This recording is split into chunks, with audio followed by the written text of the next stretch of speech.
Beleza, gravando. Olá, tudo bem com você?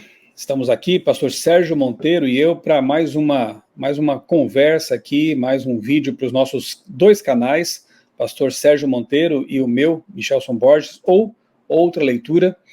Nós que temos feito aí lives também com nossos amigos, pastor Adriano Cecílio, pastor Eleazar Domini, as lives Apocalipse Decifrado, Adventismo Decifrado, e agora uma série nova aí em defesa do Adventismo. E é um prazer, uma alegria estar aqui para conversar com o pastor Sérgio Monteiro, alguém que eu admiro e cujo ministério tem sido uma bênção agora lá na Nova Zelândia, bem longe. Eu estou aqui gravando nesse momento à noite e ele está lá de dia, e vamos conversar hoje sobre um tema muito interessante, a guerra em Israel e a teologia dispensacionalista. Pastor Sérgio, eu sei que você já é bem conhecido aí, mas em benefício daqueles que talvez tenham chegado aqui aos nossos canais para acompanhar esse assunto, se apresente, diga onde você está e por que está aí, sua formação também. Boa noite ou bom dia para você, e a você que vai assistir, boa noite, bom dia, boa tarde, um abraço, desde já. Obrigado, pastor Michelson. Pessoal, é um prazer enorme, um excelente dia, noite, manhã, madrugada para você, no Brasil ou em outros lugares de língua portuguesa que vão assistir também essa live. E alguns lugares também de língua inglesa, porque eu sei que o pessoal aqui na Nova Zelândia tem usado aí a capacidade do Google de traduzir do YouTube, né?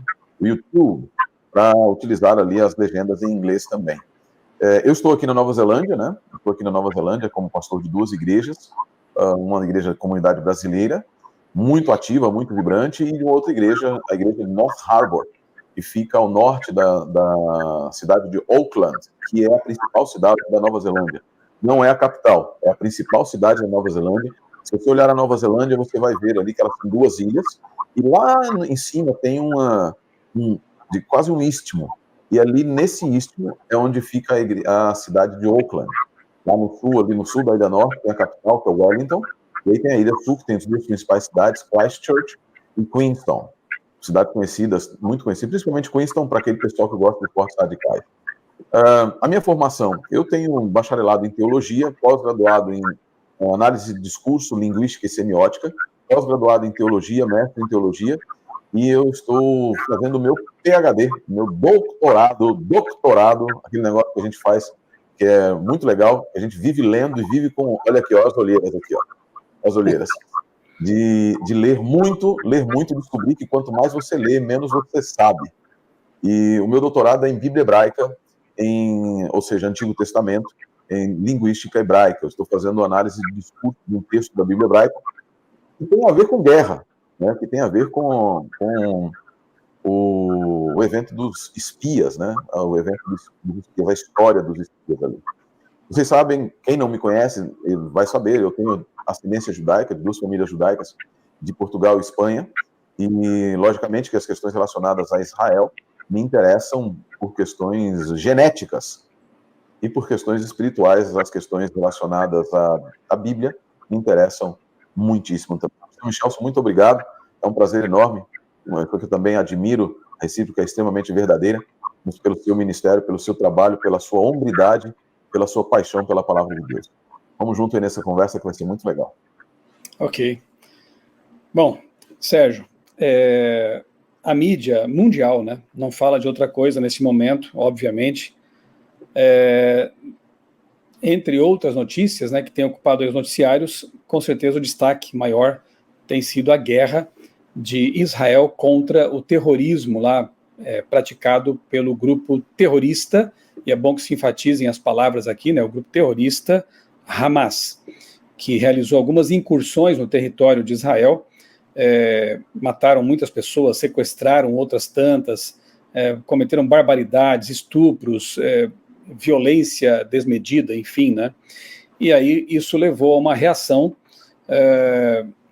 forte, né, por parte do exército, da inteligência, do governo de Israel, e neste momento estamos, então, assistindo aí, com tristeza, orando, né, pelas pessoas inocentes que têm sido vitimadas pelo conflito.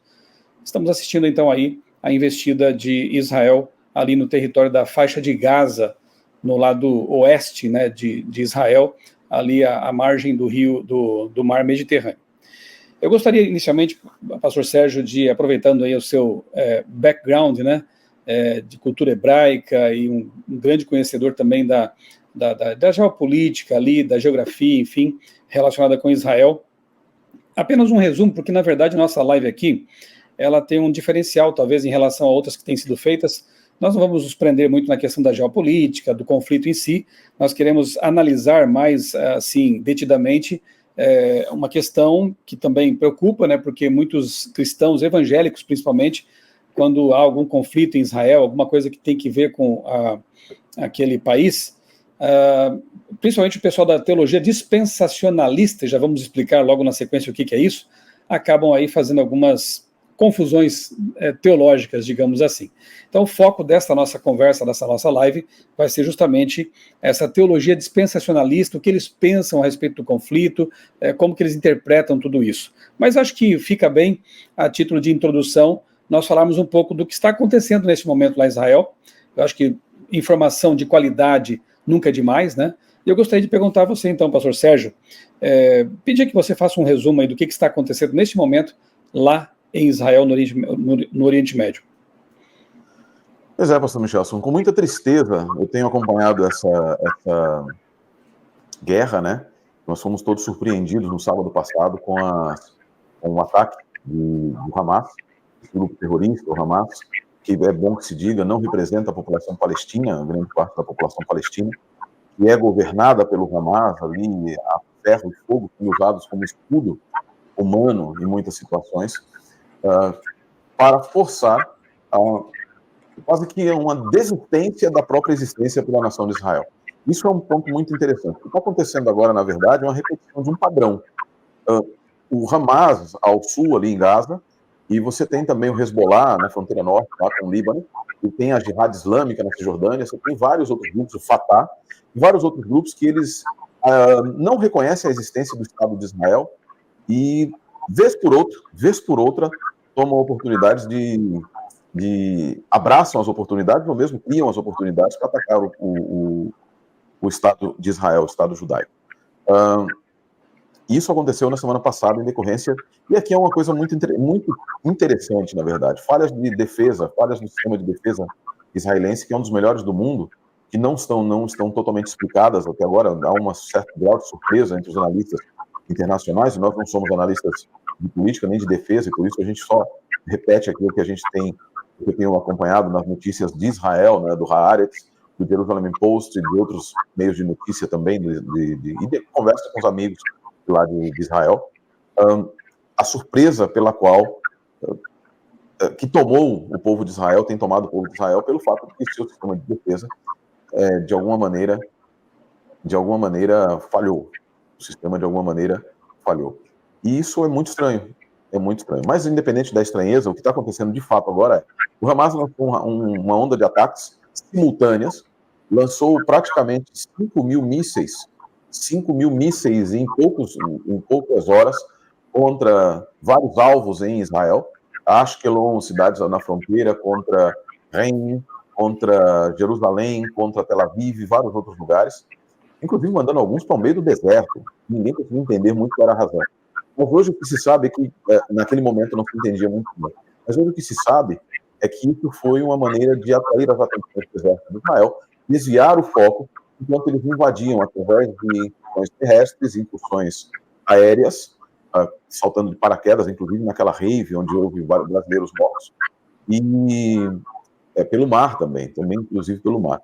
Abriram brechas no muro que separa a faixa de Gaza, eles vieram todos da faixa de Gaza, e eles entraram, e isso é também muito estranho, eles andaram dentro do território israelense quilômetros, em algumas situações 100 quilômetros, e começaram a atacar. Chegaram em determinadas cidades, nessas cidades, em vários lugares ao mesmo tempo, e começaram a atacar os lugares e matar as pessoas, raptar pessoas, sequestrar pessoas, violentar pessoas, cometendo um assassinato em massa, cometendo um assassinato irrestrito e também não seletivo. Eles não atacaram alvos militares. E isso basicamente é o que está acontecendo. Nós estamos hoje no 5º dia dessa guerra, e aí, falando um pouquinho sobre o que... Não vou falar sobre o que deve acontecer, porque não é minha função, mas a expectativa é que ela dure algum tempo. Sérgio, só um detalhe, inclusive fala-se que depois do Holocausto, né, ali, Sim. Segunda Guerra Mundial, é a primeira ou a segunda vez em que mais judeus, né, e israelenses saem mortos, né? Então, realmente, alguns têm até comparado esse evento aí como se fosse o 11 de setembro de Israel. Sim. Né? As notícias oficiais, na verdade. Mortos. As notícias oficiais, declarações do Benjamin Netanyahu e dos ministros de defesa, etc., é justamente isso, no sentido de comparar o que está acontecendo, o formato do que está acontecendo e os seus resultados com o Shoah, que é o Holocausto, como nós nos referimos ao Holocausto em hebraico, e ao 11 de setembro dos Estados Unidos. Isso é muito importante, e assim como na época do 11 de setembro, o planejamento desse ataque não foi algo de 2 meses, nada. Segundo as informações que vieram de líderes do Hamas, esse ataque foi planejado há mais de um ano, há muito mais de um ano. Eles se acostumaram, e aqui é um ponto, as defesas de Israel são muito baseadas em tecnologia. O Iron Dome, por exemplo, o Iron Dome, que é o escudo de ferro, né, o escudo de ferro do Israel, é baseado em sensores que detectam lançamento a 4 até 20 e poucos quilômetros de distância, e eles fizeram, mas eles perceberam uma coisa interessante. Quando você faz um overload, que a gente chama em linguagem de tecnologia, minha área, eu vim de tecnologia também, na tecnologia a gente tinha um ataque chamado flooding, que é quando você manda tanta informação para um servidor que ele não consegue processar e ele acaba desligando. Basicamente o que eles fizeram com o Iron Dome foi exatamente isso. Então, eles se prepararam muito para isso, ou seja, eles tinham de forma muito bem pensada, arquitetada e planejada esse ataque que tem tentado atingir Israel não apenas na parte física, mas também na sua moral, reduzindo a sua vontade de lutar. Eu acho que isso é uma jogada muito complicada. Pastor, além desse preâmbulo aí, né, esse resumo do que está acontecendo, que não é difícil de saber, porque, como eu disse, está na mídia aí já há uma semana praticamente, né, o conflito começou no sábado, a invasão começou no sábado e a reação foi um pouco depois, né? Fala um pouquinho também sobre a configuração geográfica ali no Oriente Médio, populacional também. Há algumas divergências, né, por parte de pessoas no que diz respeito à formação daquele território, desde lá atrás, Império Romano, depois Império Turco-Otomano, né, e domínio inglês e finalmente Estado de Israel após ali 1948. Fala um pouquinho assim, em linhas gerais, traça uma linha do tempo para a gente, só para a gente se situar também na história. Eu acredito que assim, a gente pode traçar ali, se a gente for considerar o período desde formação daquela geográfica, da conformação geográfica, Deus prometeu aquela terra para Abraão e seus descendentes, né? Deus prometeu que aquela terra, onde os pés de Abraão tocassem, onde os pés de Abraão estivessem, depois repetiu a promessa para Isaac, depois a Jacó, falou disso a Davi, falou através dos profetas que aquela terra seria deles. Obviamente que aquilo dali não significava que não poderia haver outras nações, mas que não poderia haver miscigenação religiosa. Ali é o período formativo, é a declaração de início daquela nação. Obviamente passa por vários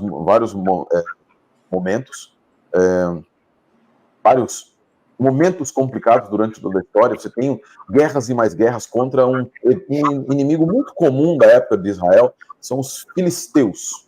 Os filisteus são talvez o principal inimigo de Israel em termos de política, em termos de briga, porque o Egito dominou Israel, porque a Síria dominou Israel, levou para o exílio, mas aqueles que atacavam a terra de Israel constantemente, viviam em peleja, eram os filisteus, que invadiam não apenas no que diz respeito à política, mas também cultura e etc. Israel flertou várias vezes ali com os deuses filisteus, Dagon e outros também. Agora, o que acontece? Quando a gente chega no período romano, no período já de Cristo, no período ali circundante ao Novo Testamento, você tem digamos que uma convivência, um período mais de paz, a da Pax Romana. Todo mundo ali estava mais ou menos em paz por uma razão, você tinha que enfrentar os romanos, que era o inimigo comum. Viveu-se aquele período ali muito, muito tranquilo, entre aspas, na tranquilidade imposta pela presença das legiões romanas, que impunham a paz com um braço de ferro.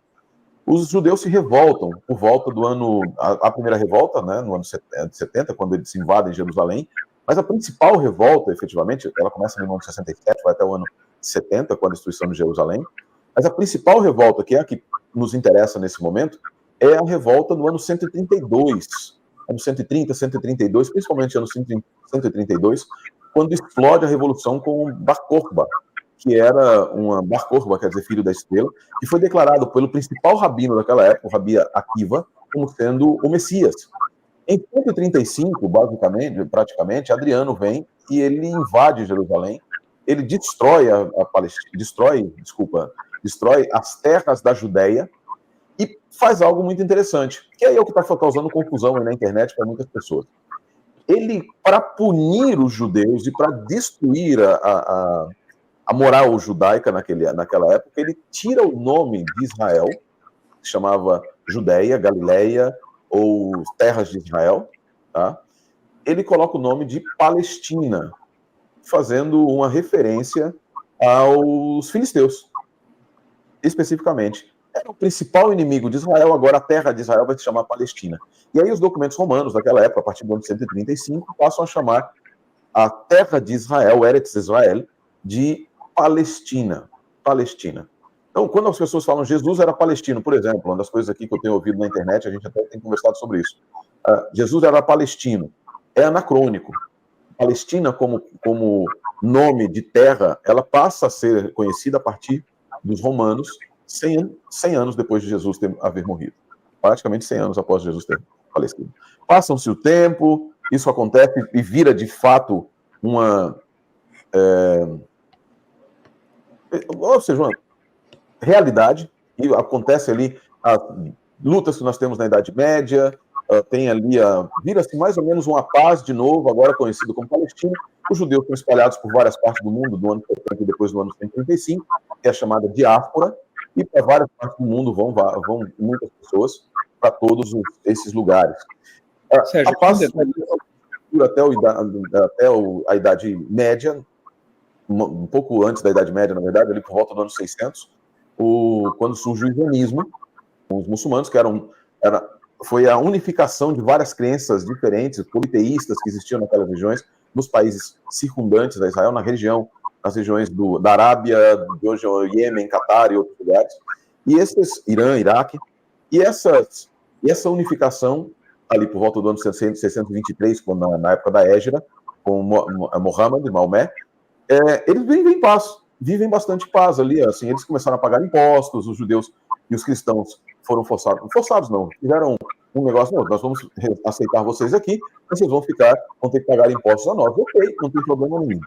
Isso passa durante muitos anos, até mais ou menos, até o final do século XIX, até mais ou menos o do século XIX, que é quando surge basicamente o movimento sionista, que é uma resposta a um pensamento, por exemplo, do Theodor Herzl, que era um fundador do sionismo. Ele diz o seguinte: a única forma do povo judeu sobreviver é com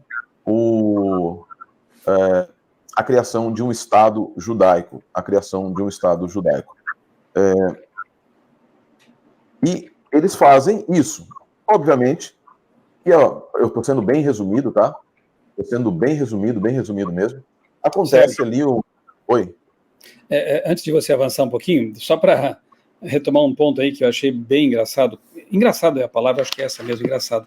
Algumas pessoas querendo recontar a história, né, dizendo que Jesus teria sido palestino. Um desses foi o Nicolás Maduro, lá da Venezuela, né, que veio à mídia dizendo que Jesus, além de ser um revolucionário, ele era um palestino. Né? Então você falou que é anacrônico, porque na época não havia essa expressão para definir quem nascesse naquela região. Né?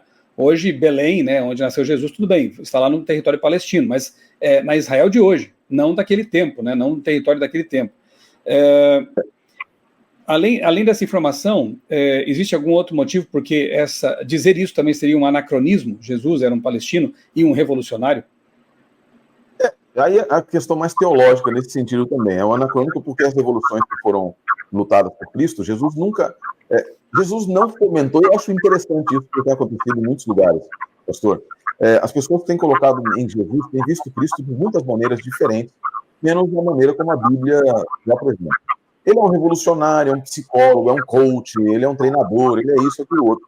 Mas ele não é nada disso, ele é o salvador da humanidade, ele não veio para revolucionar, para criar uma luta de classes, nem para fomentar uma luta de classes, nem luta entre países, absolutamente nada, a não ser a luta contra o pecado e a luta que viria daquilo que a própria Bíblia no Novo Testamento fala, que é da multiplicação da iniquidade que esfriaria o amor. Não, ele é totalmente anacrônico nesse sentido.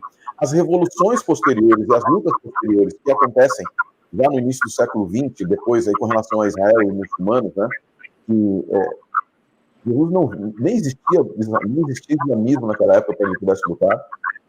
Ele não veio para fazer esse tipo de luta de maneira nenhuma, de forma alguma. Então, essa tentativa de impor uma agenda do século XXI sobre Jesus, uma agenda liberalista, libertadora, uma racista, ou qualquer coisa que seja, ela é totalmente anacrônica também. Tá?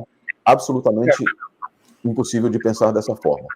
Mais um detalhe, pastor Sérgio, só para antes de retomar a sua linha do tempo, que está vindo muito bem, fala um pouquinho mais sobre a origem, a formação, porque o povo judeu a gente conhece bem a história, vai lá atrás, né, semitas, enfim. Agora, de onde vem o povo árabe, ou o povo aí depois conhecido como palestino, né? Traça um pouquinho essa origem aí desse povo também. Eles são abraâmicos também, né? Os povos árabes são abraâmicos, eles também vêm ali do outro filho de Abraão, que é Ismael. Né? Ismael, e aí você vai ter depois de Ismael, também alguns daqueles povos, eles surgem de Esaú, que é filho de Isaac. Então você vai ter duas linhas que vão se fundir posteriormente nas nações árabes, nos povos árabes que estão ali. Eles se afastam bastante do povo de Israel, obviamente, eles têm uma cultura, criam uma cultura própria, têm um seu pensamento próprio. Dali eles vão surgindo e vão tendo miscigenações com os assírios que dominavam ali a parte de... Eu tenho um problema com os polos... eu nunca me do Oriente.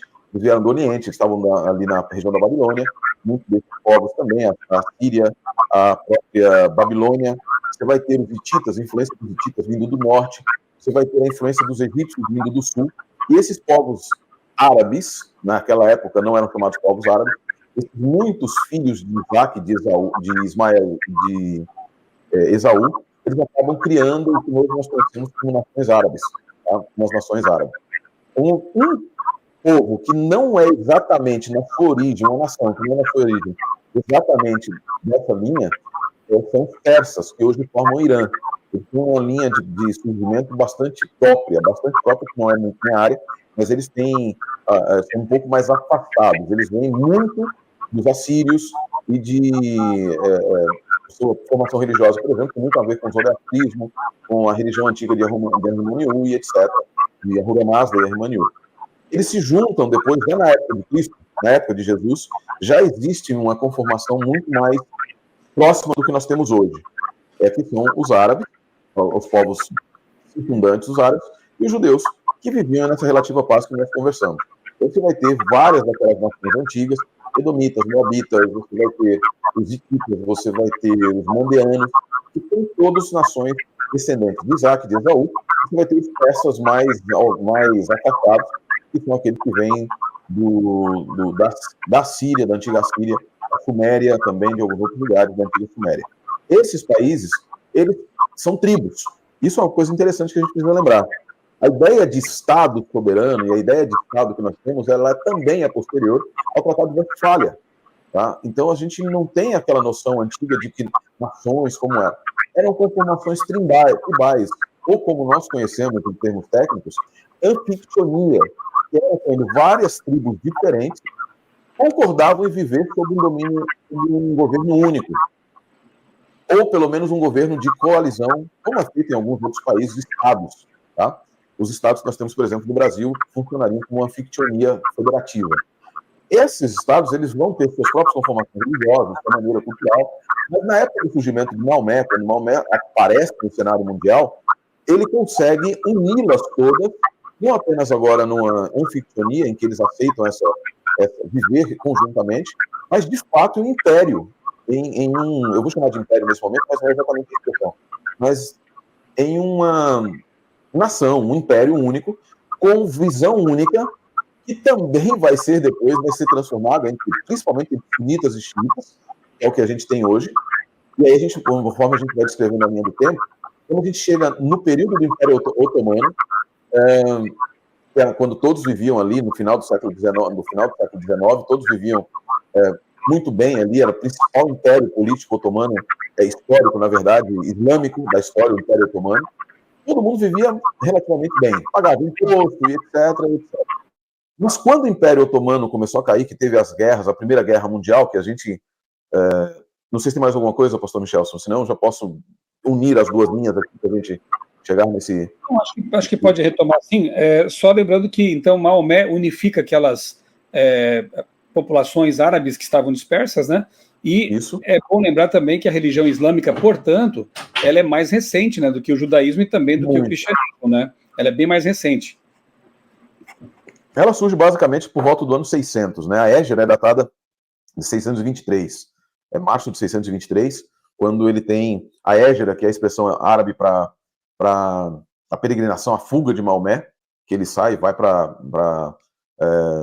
ele sai das perseguições que eles tinham. E é interessante que antes, se vocês lerem, por exemplo, o Corão, nas primeiras suratas, ele fala muito bem de Israel, do povo do livro, que é como eles conhecem os judeus e cristãos, mas depois de uns problemas que ele teve com um prefeito de uma das cidades onde ele morava, ele começou a ficar bravo, ele ficou muito bravo com os judeus. E aí ele começa a atacar os judeus, começa a atacar, chamá-los de raça de víbora, etc. E aí cria essa divergência toda. E é interessante notar aqui que as principais perseguições, os principais problemas dos judeus no período até o século XIX, e até, na verdade, ali o período da conquista de Jerusalém, com as cruzadas, etc., não era com os árabes, era com os cristãos, era com os povos da Europa. Então, isso é muito interessante de pensar que, assim, quando começou, então, essa briga toda com os árabes? Quando o Império Otomano acaba caindo, depois ali da Primeira Guerra Mundial, que era uma guerra muito mais... que não foi tanto guerra mundial, mas foi Império Húngaro, Império Britânico, o Império Húngaro, o Império Germano e o Império Otomano. Então, essa luta faz com que, quando o Império...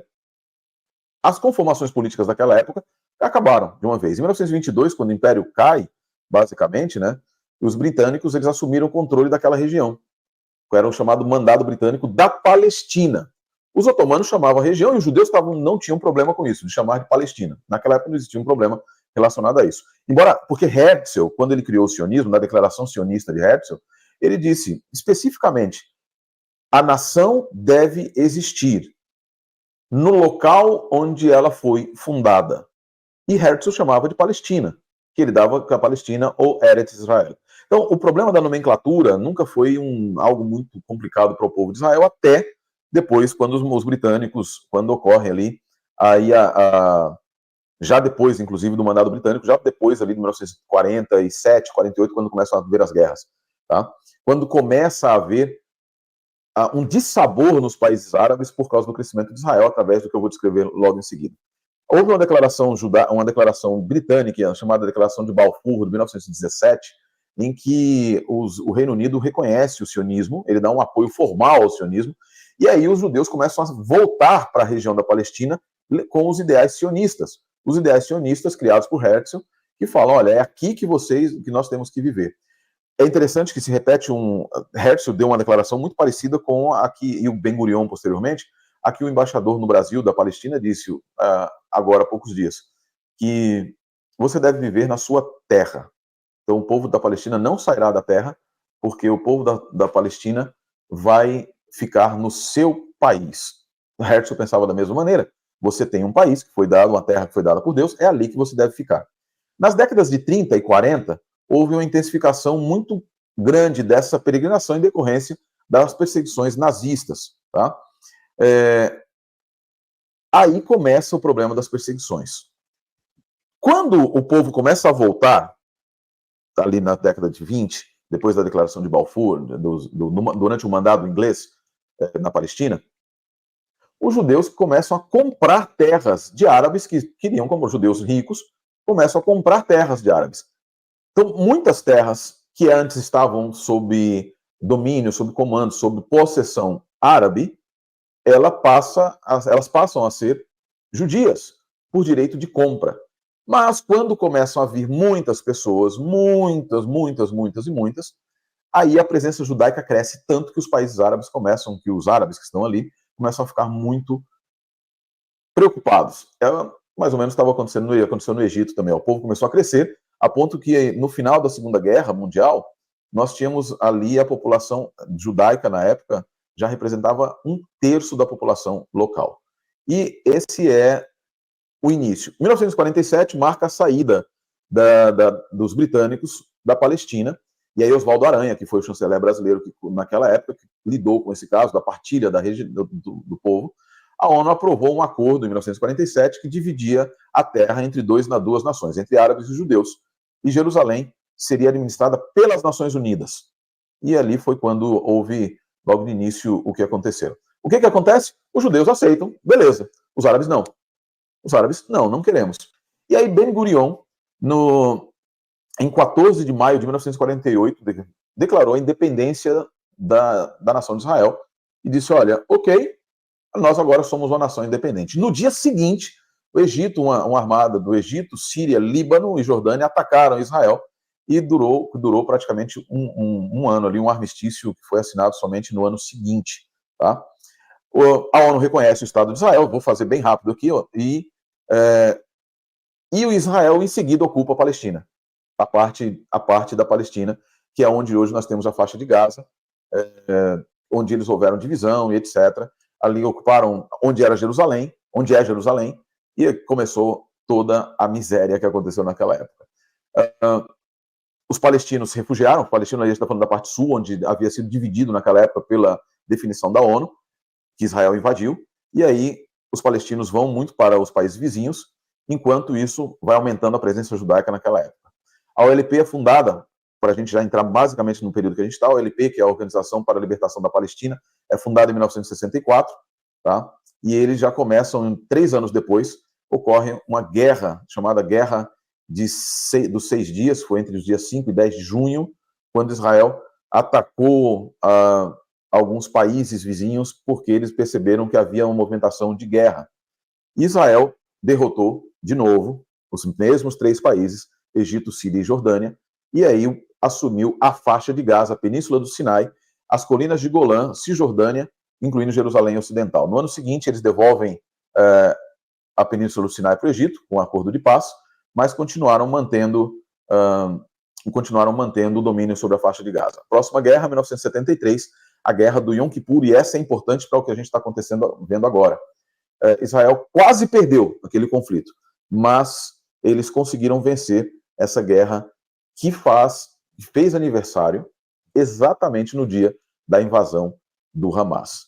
Tá? Desculpa, só para corrigir uma informação, Israel devolveu a Península do Sinai para o Egito em 1979. E aí o Egito reconheceu a existência do Estado de Israel. E aí começam os ataques através da OLP na época do Yasser Arafat, que todos nós conhecemos, ali no período da década de 80, e aí cria-se o Estado, o Hezbollah, que é um braço terrorista do norte, um terrorismo do norte, ali contrário ao Estado de Israel, e aí começam as intifadas, e o Hamas surge em 1987, baseado em Gaza, que não gosta nem da OLP, nem de Israel, e aí chegamos até onde nós estamos hoje. Basicamente, então, hoje, no que nós temos, essa é a conformação geopolítica do que acontece lá. Ao sul, uma pequena faixa, pessoas que não aceitam, remanescentes daqueles palestinos, que não aceitam a existência do Estado de Israel. Há um terceiro envolvido em tudo isso. Eu vou tomar bastante cuidado com o que eu vou falar agora aqui, mas que é o Irã. Eu preciso dizer, o Irã, conformado por maioria xiita, os xiitas não aceitam nem mesmo a existência dos sunitas. É uma briga interna mas eles têm aquela coisa, somente a visão xiita das doutrinas de Maomé deve prevalecer e todos os outros povos devem se submeter a esse império xiita islâmico. E eles atacam, eles não reconhecem o Estado de Israel e patrocinam, de acordo com alguns analistas, eles patrocinam tanto a Jihad Islâmica, quanto o Estado Islâmico, quanto o Hamas e o Hezbollah, além do Fatah também. Então, basicamente, é isso que nós temos hoje nessa conformação. Geopoliticamente falando, para o Irã, hoje, é muito complicado aceitar a existência de Israel, porque Israel está com boas relações com o Egito, com a Arábia Saudita, principalmente a Arábia Saudita e Iêmen, restabelecendo voos comerciais que haviam sido destruídos descontinuados há muitos anos. Então, assim, depois desse tempo todo, basicamente essa é a história que nos traz até o conflito que nós estamos vivendo hoje. E, pastor Sérgio, é interessante notar que, no que diz respeito aí a xiitas e sunitas, foi só uma questão de sucessão, né? Quem continuaria levando o legado aí de Maomé, não é verdade? Exatamente. Ele surge ali quando o profeta falece, quando Muhammad falece, em 632, eles ficaram bastante assim, quem vai manter, quem é que vai continuar o legado? Os xiitas acreditavam que Ali ben Abu Talib, que era o parente do profeta, deveria ser aquele que continuava. Já os sunitas defendiam que qualquer sucessor poderia ser o profeta, e por isso eles apoiavam Abu Bakr, que era um principal daquela época. Então essa é a diferença entre eles. Xiitas são muito mais estritos na aplicação da Sharia, né, que é a lei islâmica, e eles são... Mas é interessante, né? O grupo majoritário são os sunitas, que compõem aproximadamente 85% dos fiéis muçulmanos no mundo. Mas a maior potência dos xiitas é justamente o Irã. E como eles têm esse pensamento de dominação, e eles patrocinam efetivamente a ideia de que eles são maiores. Por outro lado, a Arábia Saudita é de maioria sunita, né? E eles são muito mais tranquilos em muitas situações. Isso é estranho, porque Abu Bakr, ele era mais... É interessante, porque Abu Bakr, ele era muito mais estrito. Ele era bastante estrito na época, ele era bastante estrito.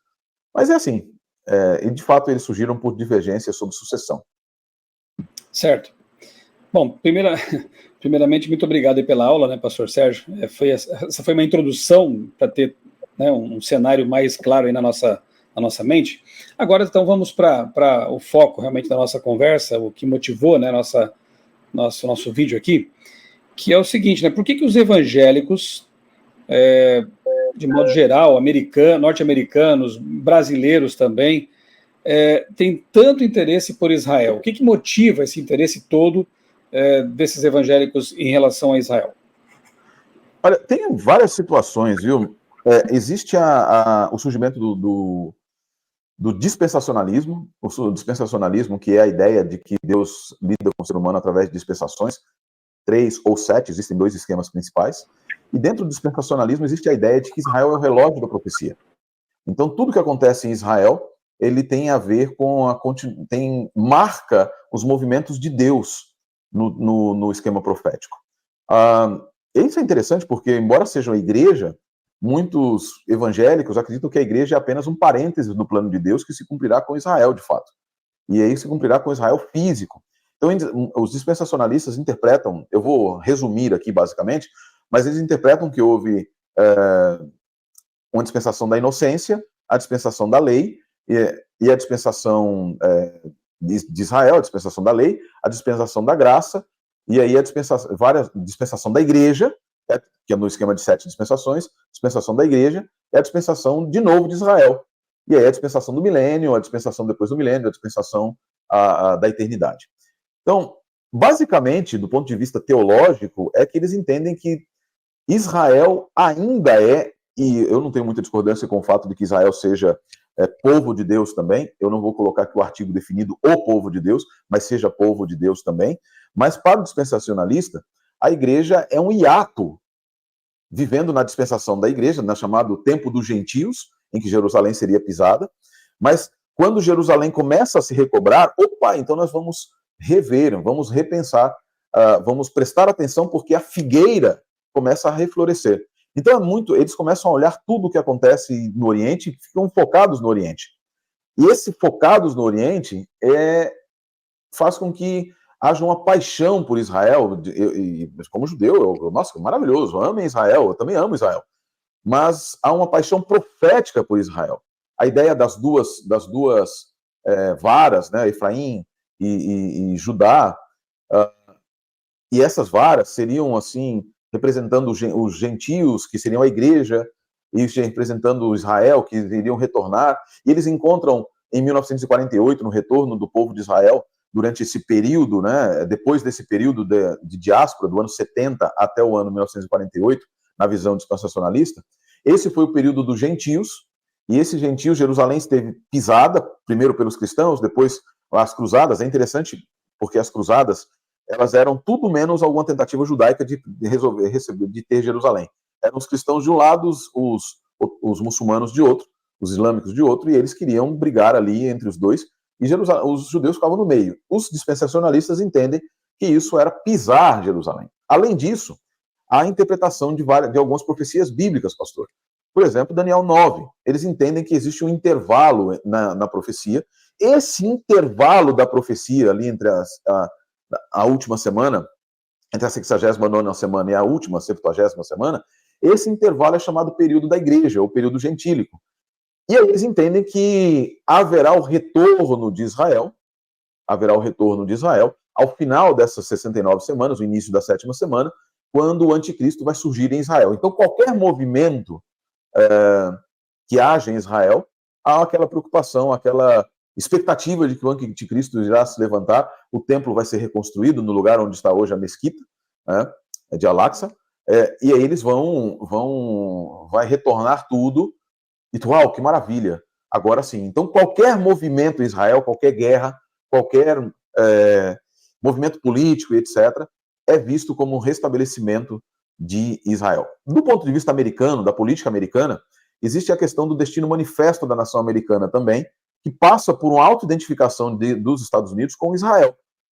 Então é por isso que existe essa identificação muito grande. Obviamente que a nação americana, formada por protestantes da Europa, ela cresce também no seio da peregrinação judaica para lá. E hoje uma população judaica fantástica, enorme, muito forte, está justamente nos Estados Unidos. E aí essa perspectiva do retorno, ela se mescla com a perspectiva do destino manifesto americano, de ser o libertador do mundo, de ser o representante do mundo, de ser o novo Israel, que é a conformação do Israel nos Estados Unidos com o Israel local e físico. Então, por isso, por ser um relógio da profecia no pensamento dispensacionalista, eles olham tanto e amam tanto Israel. Talvez a grande questão seja também ver o Israel moderno como equivalente ao Israel dos tempos bíblicos, né? Pode-se fazer essa equivalência ou, de novo, isso é um anacronismo? Total, anacronismo total. Ele é anacronismo e péssima teologia.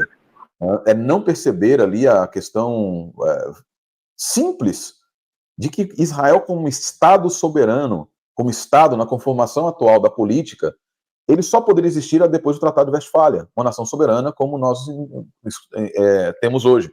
O Estado de Israel, formado por Deus, criado por Deus, a nação de Israel, o Am Israel bíblico, ele é uma nação teocrática. Primeiro ponto, ela é totalmente teocrática. Ela não é formada pelas conformações políticas nem predileções políticas. Ela não é o ato de um homem, como Ben-Gurion ou Theodor Herzl. E veja, ela não é sionista no sentido do que Herzl traz. Ela não pode ser. Então, essa identificação do Israel moderno com o Israel bíblico, ela é perigosa em termos teológicos, ela é perigosa em termos políticos, porque o Israel bíblico lutava as guerras de Deus e não as guerras próprias, por exemplo. Então, há o perigo de se entender que as guerras que Israel luta, a Israel moderno, elas têm a chancela divina, tem o carimbo de aprovação divina, e isso é perigosíssimo, porque equipara Israel com o Estado do Irã, por exemplo, um Estado xiita, em que se entende, a visão dos ayatolás, por exemplo, no Estado xiita, é de que eles têm um mandado divino de estabelecer uma jihad contra toda a nação, contra todo o mundo, daqueles que não quiserem aceitar a doutrina islâmica. quem disse que quando você tem um Estado de Israel, que você tiver um Estado de Israel, que partilhe dessa mesma posição, ideia teocrática, e que se confunda, quem impede de que o Estado de Israel acabe tendo esse mesmo tipo de comportamento? Então, isso que nós temos hoje, o Estado de Israel hoje, ele mesmo dentro da comunidade judaica, religiosa, ele é percebido como uma entidade completamente diferente, alheia ao Israel bíblico, tendo apenas o nome, as tradições e a cultura. Mas em termos de política, não existe qualquer tipo de conformação. Não existe qualquer tipo de similitude. Então, é muito anacrônico, de fato, é extremamente anacrônica essa identificação do Estado de Israel moderno com a nação de Israel bíblica. Há doutrinas diferentes, há ocidentalização, há um monte de coisas que fazem com que o pensamento seja completamente diferente. Do ponto de vista teológico, para vocês terem ideia, o Israel moderno, o pensamento judaico moderno, crê em reencarnação, algo que não está na Bíblia, algo que não tem nada a ver com a Bíblia. Né? Há uma coisa, por exemplo, a Bíblia é muito clara, lá no livro de Vaikra, em Levítico 11, de que o povo de Israel não pode comer carne de porco. Né? Não vou nem falar se isso é... Não estou nem falando aqui se isso é universal, se é aplicável para outros, mas para o povo de Israel, não pode. E a lei judaica, no Talmud, declara que o porco não pode ser criado sobre a terra de Israel. E aí a nação judaica moderna disse, ok, não pode ser criado sobre a terra de Israel. Então vamos colocar tablados para que os porcos não toquem a terra de Israel, e aí eles podem ser criados na nação de Israel. Percebe como há uma diferença muito grande, acentuada e acirrada. Eu poderia falar aqui sobre o papel das mulheres no passado, no presente, etc. também, mas não é o foco da nossa live, mas de fato é extremamente anacrônica essa identificação de Israel antigo com Israel moderno.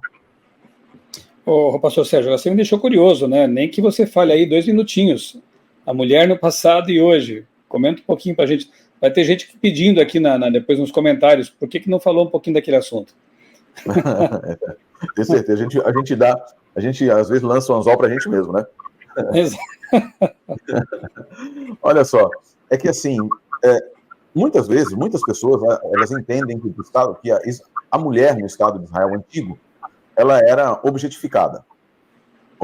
Ela não podia ensinar e etc. O que não é verdade. O papel da mulher era de educadora. Há um livro muito interessante falando sobre a educação judaica do ano 500 a.C. até o ano 500 depois de Cristo, a própria enciclopédia, e fala do papel preeminente da mulher. A educação primária era dada pela mãe, e ela era aquela, de acordo com Provérbios 31, da Eshet Chayil, a mulher virtuosa, que não era uma mulher... Eu não gosto muito dessa expressão virtuosa, porque virtuoso em latim significa aquilo que é característico do homem.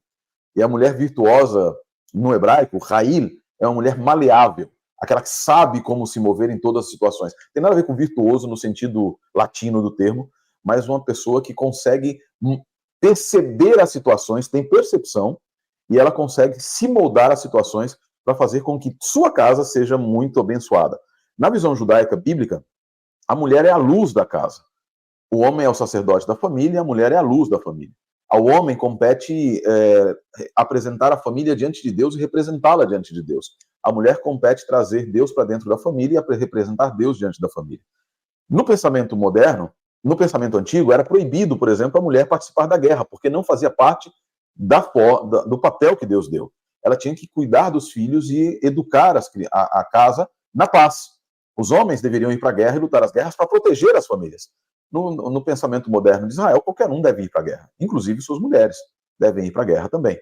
Tá? No pensamento moderno, obviamente, as mulheres participam da política de Israel, isso não participam da política, decisões, etc. Mas no pensamento antigo, a mulher ela tinha a preeminência nas decisões dentro de casa.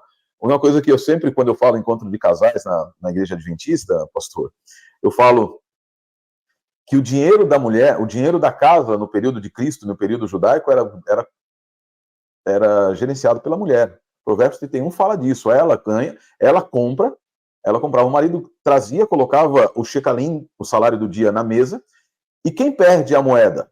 A moeda quem perde é a mulher, não é um homem. Né? A dracma perdida. Então, a dracma que é perdida, por quê? Porque quem cuidava do dinheiro era a mulher. Porque, diferente do que as pessoas pensam, a mulher não era mal educada, mal educada não no sentido de ser grossa, mas ela tinha a educação informal, mas a ela eram confiados todos os direitos dentro de casa. Ponto interessante, o casamento judaico, eu tenho aqui minha aliança do lado direito, do lado esquerdo, que é o costume brasileiro, mas eu também tinha minha aliança até um tempo minha esposa tinha uma aliança do lado direito, nesse dedo aqui. Por quê? Porque é costume no casamento judaico que o homem tire o anel dele da sua mão mais forte, tá? Ou seja, a minha era direita, eu tinha no meu mão direita, e ele entregue para a mulher o anel, e coloque nela. Geralmente o anel era o esfragida, era o hatan, que era o selo da autoridade dele. E ele estava passando essa autoridade para ela, dizendo: agora você tem autoridade sobre toda a minha casa. E isso você vai ver em muitos lugares, comunidades mais ortodoxas, você vai ver mulheres com um anel na sua mão direita ou na sua mão esquerda, mas não no anelar, mas no dedo indicador, demonstrando que elas eram muito bem vistas, muito queridas também. Religiosamente, as mulheres até o século II, III, não, até mais, até o século V, se não me engano, as mulheres participavam da sinagoga e eram chamadas de rabanite. Elas eram as esposas do rabino, utilizavam talit, talitot, as talit, etc. E elas eram também participantes da liderança da vida religiosa. Incidentemente, em Meguido foi descoberta uma igreja cristã do final do primeiro século, início do segundo século, que dizia, no batistério, na mikvê, estava dizendo assim: dedicada ao nosso Deus Jesus Cristo. E embaixo estava o nome de duas mulheres, que eram as líderes daquela época, as líderes da igreja naquela época. O pensamento judaico era um pensamento que, contrário ao que as pessoas promulgam hoje, principalmente feministas, nesse mundo que a gente está vivendo, não era as mulheres seriam oprimidas, e aí retornando àquilo que a gente falou logo no início, não veio um Cristo libertador das mulheres também para tirá-las de sob o jugo masculino e objetificante da nação de Israel. Não existia isso. Isso é completamente anacrônico também. Aliás, só um breve comentário, as feministas que você menciona aí estão estranhamente em silêncio, né? Tantas atrocidades sendo cometidas contra mulheres lá, nesse momento. E, inclusive, eu vi, claro, não era comum no Israel antigo, mas hoje há mulheres que combatem, né? E hoje eu li uma notícia interessante de uma mulher que ela defendeu um kibbutz, ela organizou um grupo de resistência ali e salvou um kibbutz, matando ela e aqueles outros ali, alguns terroristas que estavam prestes a invadir o kibbutz.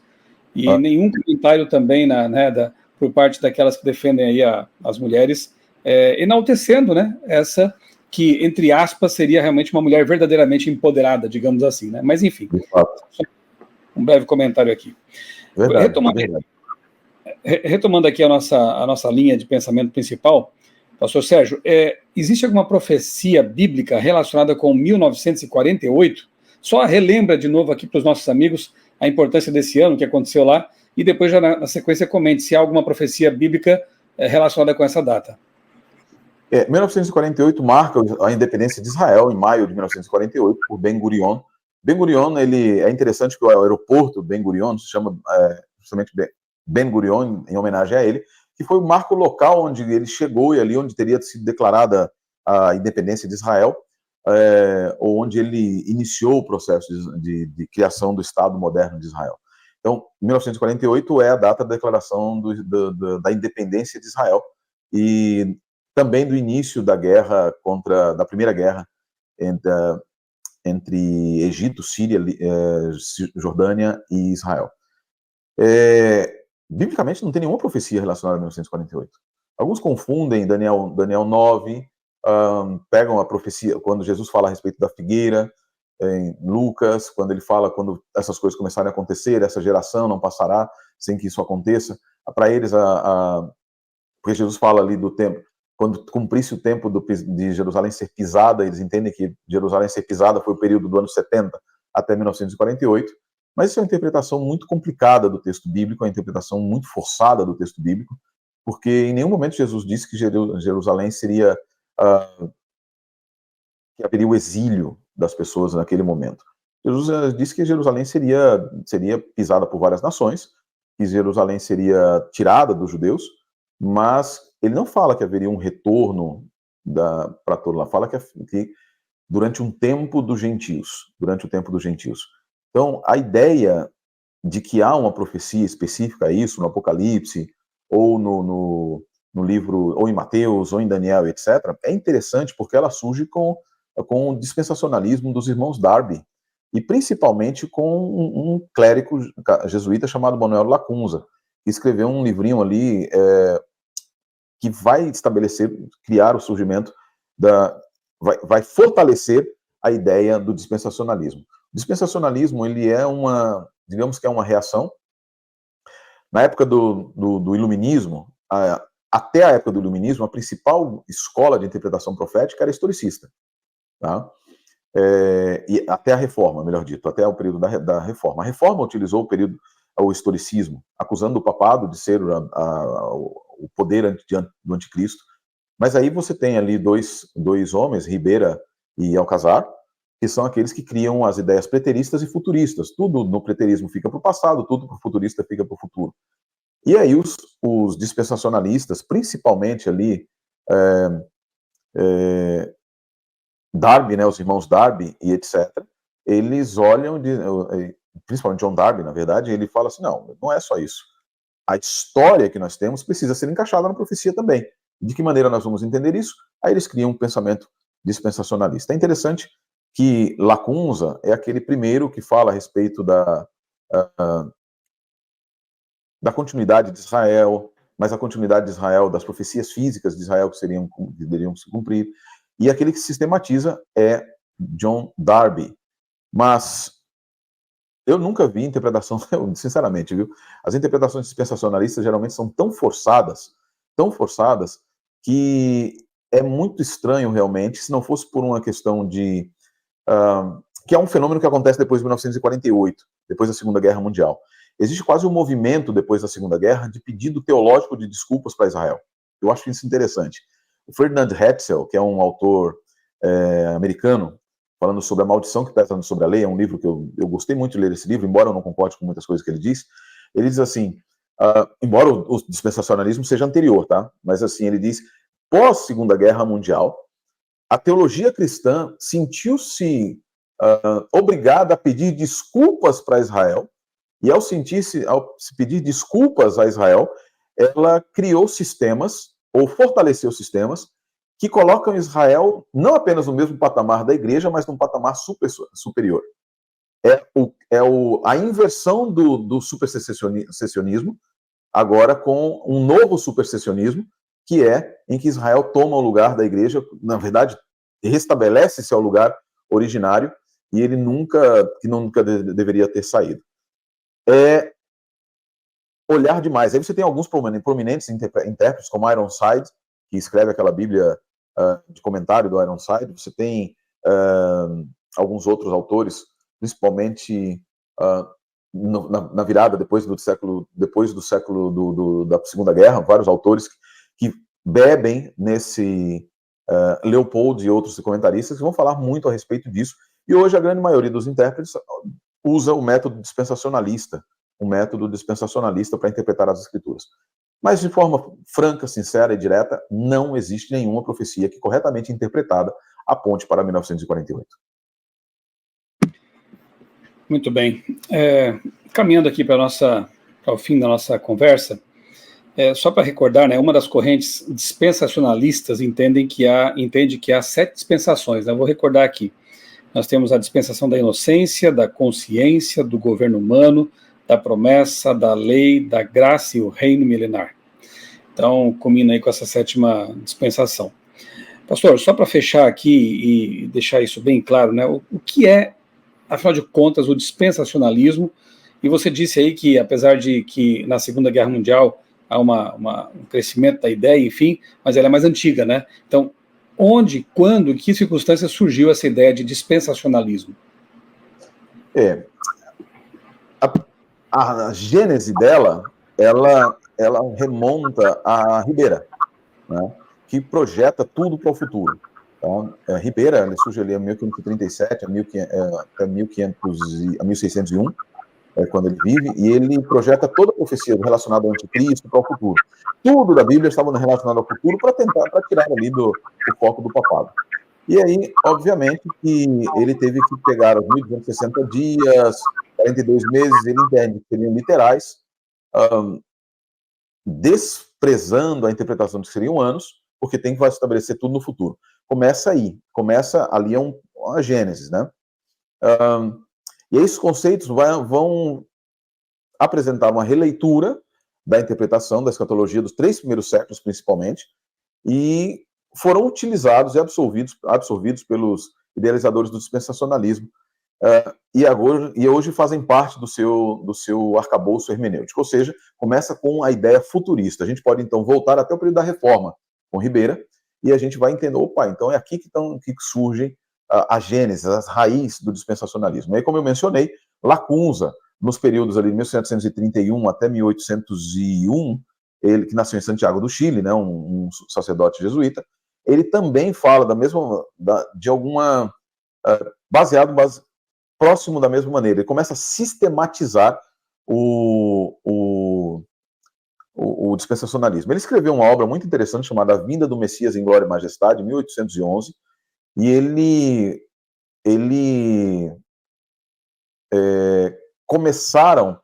no livro ele postula a ideia dessas dispensações e da vinda do Messias no final da sexta dispensação. A última é a do reino messiânico, tá? E aí ele passa a ser a mensagem principal, e é interessantíssimo, a mensagem principal pregada já em 1827, depois que o livro dele foi traduzido por Edward Irving, um pregador escocês, que aí ele chega inclusive aos adventistas, aos mileritas, né? Não aos adventistas, aos mileritas, e chega também a 2 irmãos, os irmãos Darby. Por quê? Porque era ali que ele tinha... Esse livro era utilizado como principal meio de pregação na casa de um homem chamado Henry Drummond, em Albury Park, onde eles tiveram contato com as ideias de Manuel Lacunza. O que eram as ideias de Manuel Lacunza, basicamente? Que vão ser utilizadas por um homem chamado John Nelson Darby, que é o principal nome do dispensacionalismo, que vive ali em 1800 ou 1822, praticamente, quando ele escreve. Que é o homem que dá a sistematização do dispensacionalismo. Tem 3, praticamente, são 3 itens principais. Que o primeiro deles é Israel nunca deixou de ser o povo de Deus. Tá? Então, o principal item é Israel nunca deixou de ser o povo de Deus. Segundo, a Bíblia deve ser interpretada de maneira literal. Se fala que são dias, são dias. Se fala que são meses. Tá? Tudo deve ser interpretado, e aí pode até parecer, é atrativo por causa disso, porque você interpreta da forma mais simples e óbvia possível. O texto bíblico não tem interpretações de símbolos proféticos, etc. Não. São coisas literais. A ponto de que, na década de 80, aqui no Brasil, eu me lembro de um jornal chamado Notícias Populares, que publicou o fato de que havia nascido uma criança, que era o menino diabo que havia nascido, e que era o anticristo. E aí surgem vários filmes na década de 70, da profecia e etc., baseadas no dispensacionalismo, a série Deixados para Trás, baseadas em ideias dispensacionalistas, em que o futuro vai acontecer, o anticristo vai chegar, e as profecias se irão cumprir literalmente em Israel. Tá? Deus tem 2 povos, esses povos são Igreja e Israel, simétricos, praticamente simétricos. A salvação sempre foi pela fé, isso é verdade, isso é um ponto verdadeiro do dispensacionalismo, tá? E mesmo na Bíblia hebraica, também assim o foi. A igreja não substitui, esse é o terceiro ponto, a igreja não substitui Israel de nenhuma maneira, mas nada foi transferido para a igreja. Deus fez promessas para a igreja, poucas promessas para a igreja durante o período, mas a função principal da igreja é preparar o mundo para a chegada do anticristo e o restabelecimento de Israel. Por isso, tanto foco em 1948. Existem 3 outros nomes que são importantes no dispensacionalismo, que eu já citei Edward Irving, que é extremamente importante, que era um ministro evangélico em Londres. Ele começa a ter alguns problemas ali com Darby, e aí ele começa a experiência de línguas, então mescla pentecostalismo com dispensacionalismo. Depois você vai ter... Por quê? Isso é importante. Darby era cessacionista. Ele entendia que os dons haviam ficado no passado. Já Irving, ele era continuista. E aí você tem os dons hoje também. Eles têm vários tipos de divergência entre eles.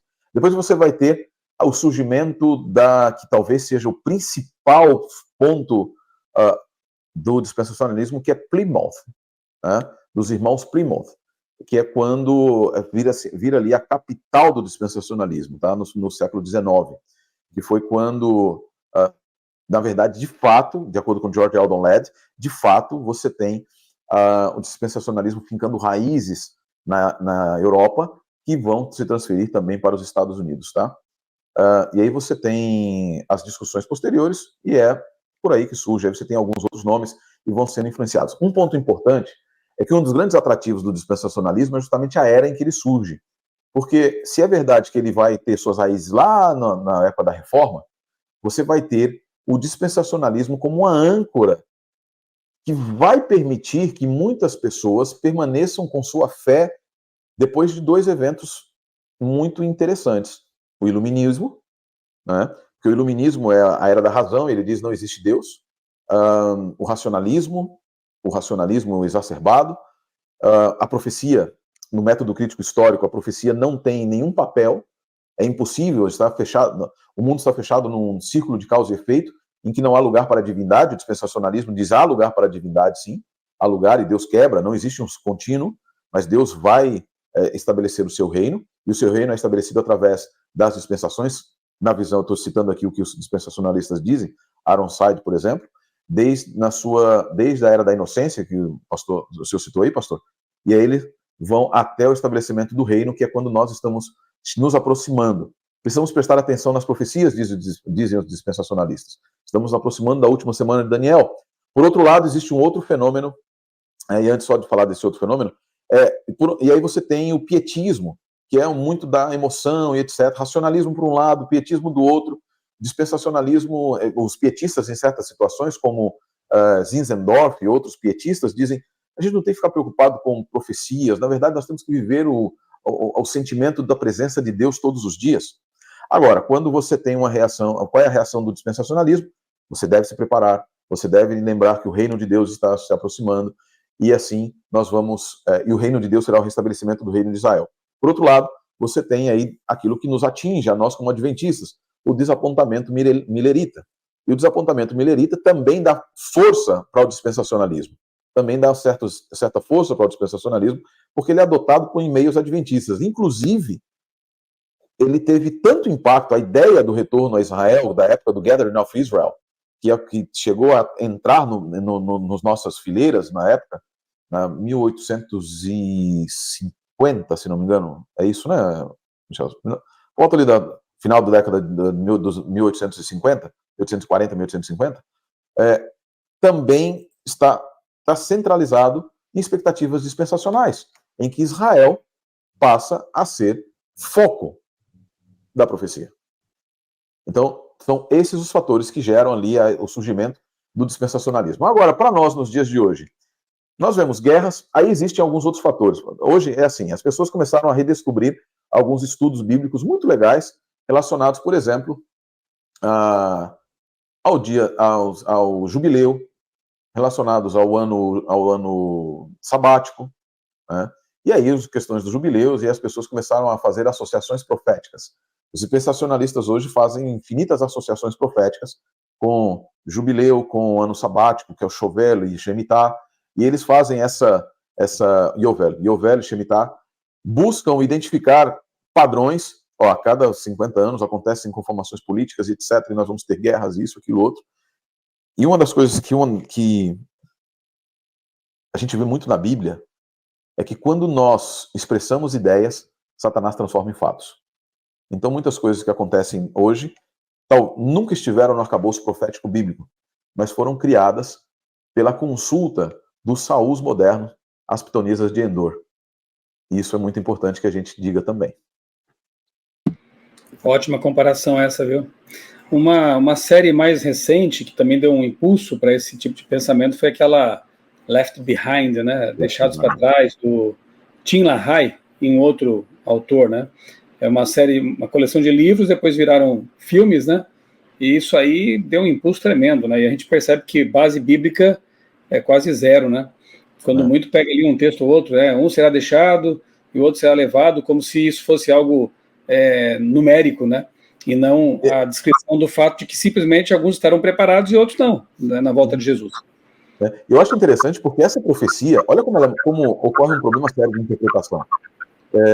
Essa profecia de Jesus, quando fala um será deixado e outro será levado, quem é deixado é aquele que é salvo.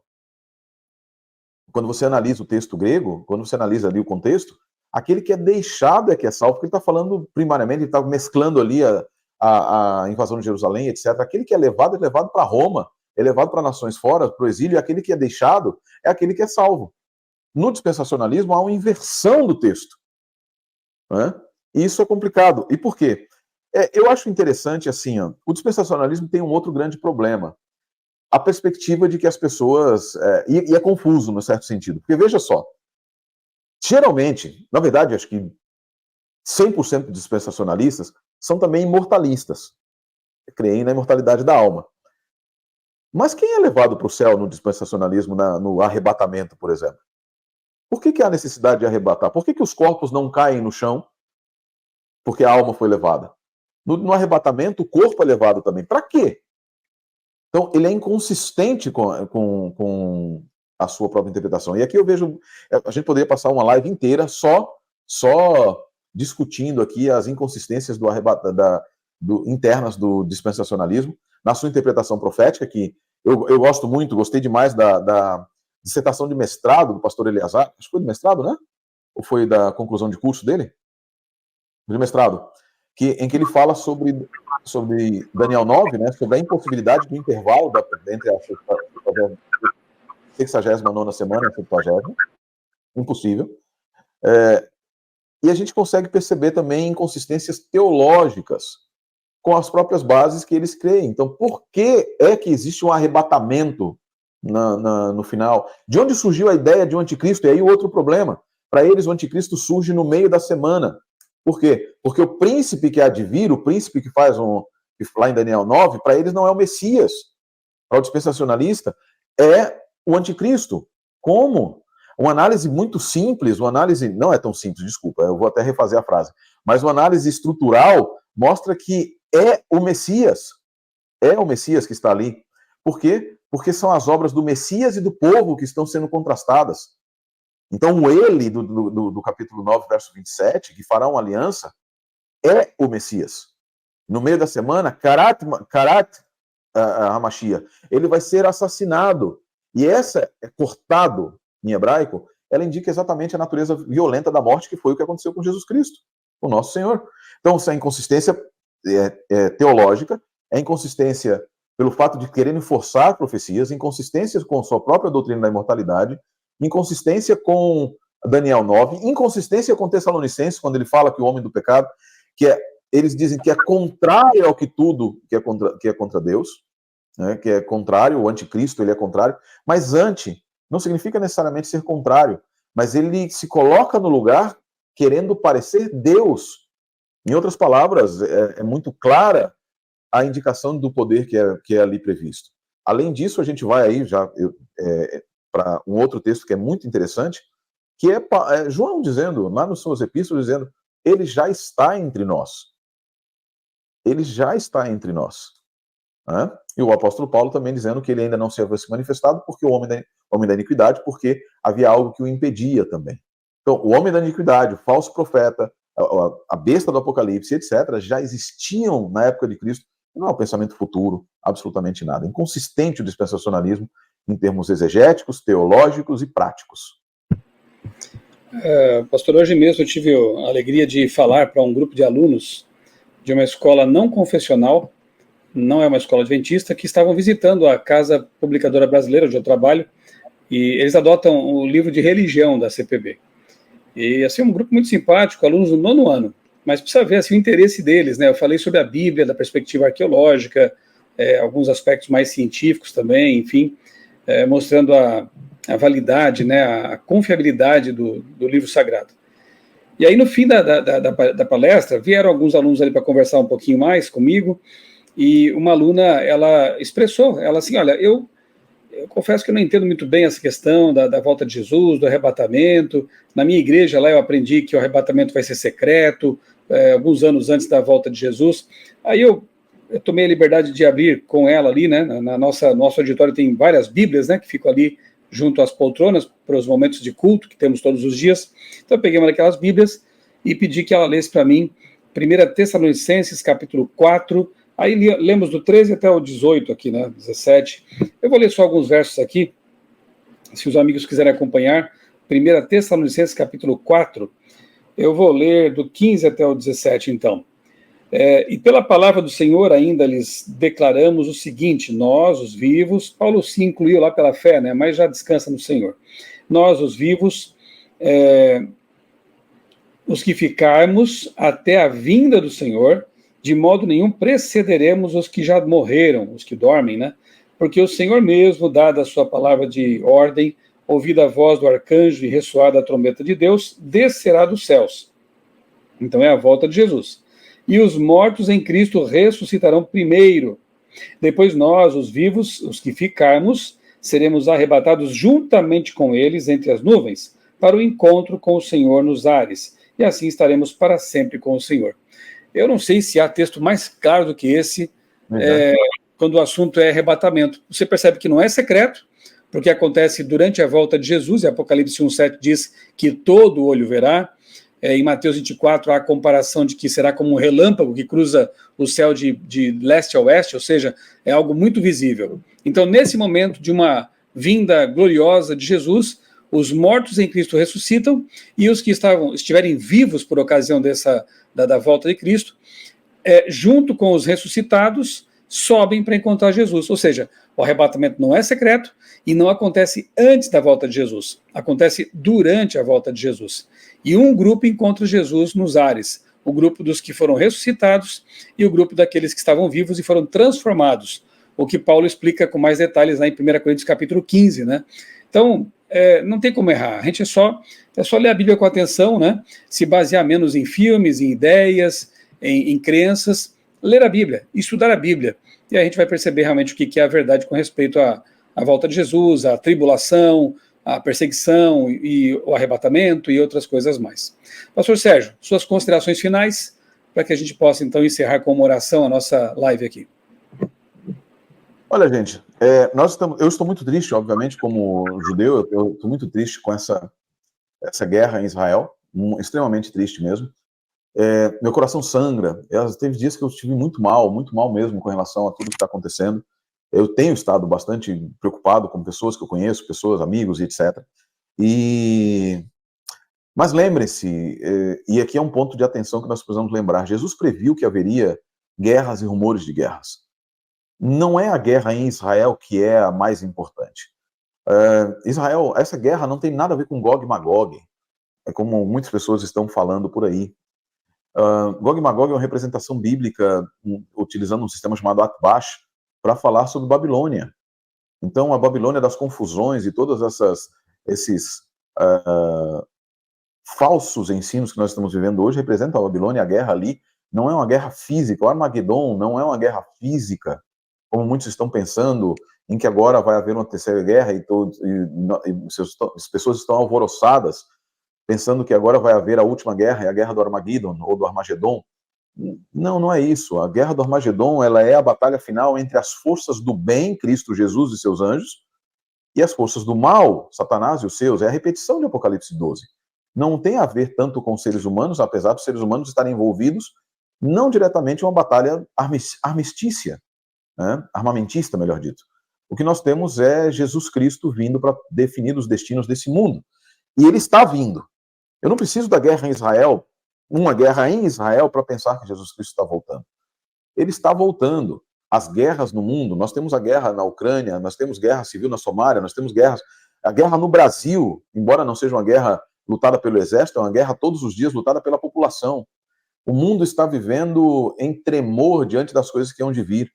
O Cristo, nosso Senhor, ele disse lá no livro de Lucas que quando na terra angústia das nações, governos sem saber o que fazer, pelo barulho, rugido do mar, terremotos, maremotos. Aqui na Nova Zelândia, nós estamos vivendo de acordo com o pessoal me contou aqui, eu cheguei faz 11 meses agora aqui, mas eu, ao chegar aqui, eles falaram, não, a Nova Zelândia é bem tranquila em relação a inundações, etc. Eu acho que eu trouxe a inundação aqui para Nova Zelândia.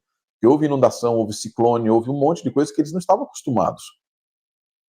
O mundo está como uma mulher no trabalho de parto, as contrações estão diminuindo. Tudo isso que está acontecendo deve nos fazer levar o foco para Cristo, para o reino dos céus, para o retorno de Jesus e não para Israel. E não é porque eu sou contra, não, eu quero que todo o meu povo, como Paulo disse também, esteja salvo. Mas a salvação não depende da nação de Israel. A salvação depende do Messias de Israel, do Deus de Israel, do Messias de Israel, da Torá dada a Israel, da Torá entregue a Israel, do Tanar, da Bíblia hebraica, que conta a história da busca de Deus pelo homem, quando Deus está buscando o homem. E da revelação da Bessorá, da Brit Hadashah, do Evangelho, do Novo Testamento, de que o plano de Deus se completa, complementa e se cumpre através da vinda do próprio Deus na pessoa do seu Filho para lidar com os destinos da humanidade. O dispensacionalismo, ele solapa tudo isso. A profecia não, ela fortalece tudo isso. Olhar para Israel nesse momento, sem perceber, é basicamente o que aconteceu em Êxodo 32. Olhar para o monte sem perceber quem está lá no monte é perder o foco e errar a perspectiva. Olhemos para Cristo Jesus, o autor e consumador da nossa fé.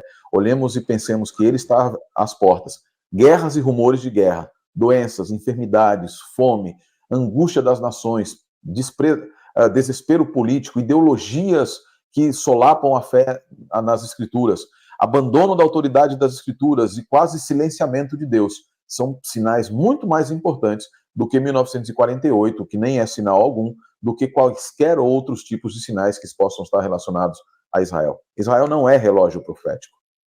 Israel não é relógio profético. O relógio da profecia está nas Escrituras, não em nenhuma nação. Que Deus abençoe a todos vocês. Amém. Pastor Sérgio, muito obrigado mais uma vez por essa disponibilidade de conversar sobre um tema tão importante. E eu uso aqui as suas palavras para também me expressar, dizendo que estou muito triste, né? Não só com aquele conflito, mas com todos os conflitos. É impossível que um cristão consciente e informado não sinta, né, tristeza e anseie todos os dias, cada vez mais, pela volta de Jesus, que será a solução definitiva para todos os problemas da humanidade. Antes dessa guerra, outras estão acontecendo, pessoas morrem de fome, com violência e outras coisas mais, e precisamos realmente de que Deus intervenha. Então, nesse momento, nós vamos orar. Nós temos orado constantemente por vítimas de catástrofes, por pessoas que participam, estão envolvidas com outras guerras, situações difíceis.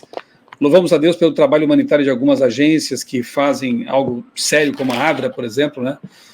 Mas vamos orar agora pelas vítimas do conflito que está em pauta, né? Que são as pessoas inocentes, que ali estão perdendo a vida, que estão neste momento, sabe-se lá em que condições, sequestradas, na penúria, na perspectiva de uma morte iminente. É algo terrível, terrível. Crianças, idosos, né? E vamos orar pela família dessas pessoas, pelas famílias enlutadas também, e para que Deus intervenha e esse conflito logo tenha seu desfecho, seu fim, né?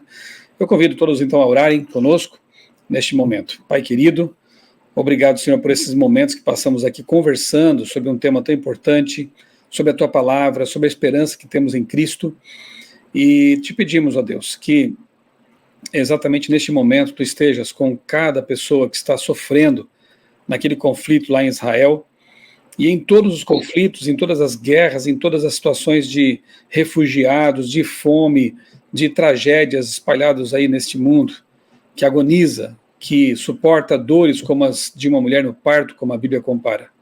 Ó Deus, conforta as pessoas, os familiares, ajuda aqueles que estão neste momento, quem sabe, sequestrados, especialmente para que as pessoas tenham um encontro especial contigo, Senhor.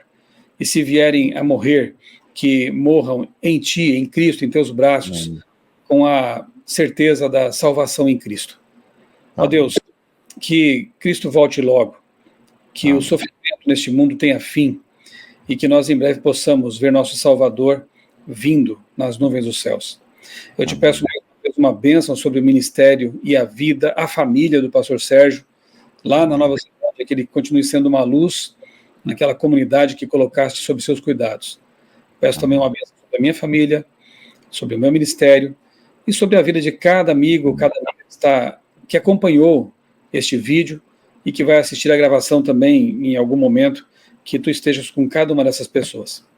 Amém, Pai. Que Jesus seja o nosso grande desejo e que nos preparemos para ela. Nós oramos e te agradecemos tudo, em nome dele, o nosso Senhor e Salvador Jesus Cristo. Amém. Amém. Pastor Sérgio, mais uma vez, muito obrigado. Um grande abraço. Obrigado. E abraço a todos. Até um próximo vídeo, até uma próxima conversa.